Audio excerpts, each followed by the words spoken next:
Mentari pagi menyinari peternakan makmur. Peternakan sapi perah kebanggaan Pak Tarno. Namun, sinar mentari itu tak mampu menerangi kesuraman yang menyelimuti hati. Pak Tarno, produksi susu anjlok drastis. Sapi-sapi yang biasanya gemuk dan produktif, kini lesu dan kurus. Pak Tarno, pria tua keras kepala itu menolak semua bantuan, termasuk dari ahli peternakan yang didatangkan dari kota. Ia bersikukuh ada solusi yang hanya ia sendiri yang tahu. Sandy, putra Pak Tarno, yang baru kembali dari kota setelah menyelesaikan kuliahnya, melihat gelagat aneh ayahnya. Ia tak percaya pada penjelasan ayahnya tentang penyakit misterius yang menyerang ternaknya. Sandy, yang memiliki naluri investigatif, mulai menyelidiki. Ia menemukan sebuah kotak kayu tua tersembunyi di gudang penyimpanan pakan. Di dalamnya terdapat catatan-catatan harian Pak Tarno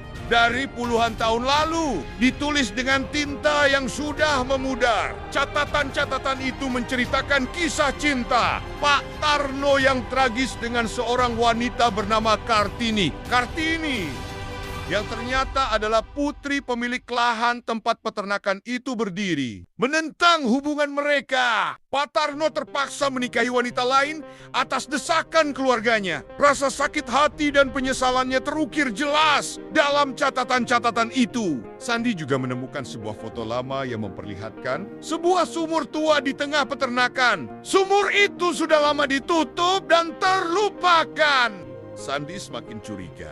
Ia menghubungkan penurunan produksi susu dengan sumur tua itu. Ia menduga ada sesuatu yang disembunyikan di dalam sumur. Sesuatu yang berkaitan dengan Kartini dan rahasia kelam masa lalu. Pak Tarno, konflik antara Sandy dan Pak Tarno semakin memanas. Pak Tarno menolak Sandy mengusik masa lalunya. Sementara Sandy bersikeras untuk mengungkap kebenaran. Sementara itu, Pak Jono, tetangga dan pesaing Pak Tarno yang selalu iri akan kesuksesannya, memanfaatkan situasi ini. Ia menyebarkan desas-desus tentang kutukan dan hal-hal gaib yang menimpa peternakan. Pak Tarno, Pak Jono bahkan diam-diam mencoba mencuri beberapa sapi milik Pak Tarno untuk memperkuat peternakannya sendiri. Sandy, dengan bantuan teman kuliahnya, seorang ahli arkeologi, akhirnya berhasil membuka sumur tua itu. Di dasar sumur, mereka menemukan sebuah peti kayu berisi tulang belulang dan sebuah kalung emas bertuliskan nama Kartini. Ternyata, Kartini telah meninggal di sumur itu puluhan tahun lalu dan arwahnya diyakini menghantui peternakan. Namun, Sandy menemukan sebuah catatan kecil yang tersembunyi di dalam peti. Catatan itu menjelaskan bahwa penurunan produksi susu disebabkan oleh kandungan mineral yang berkurang dalam tanah di sekitar sumur. Bukan karena kutukan. Kartini dalam catatan itu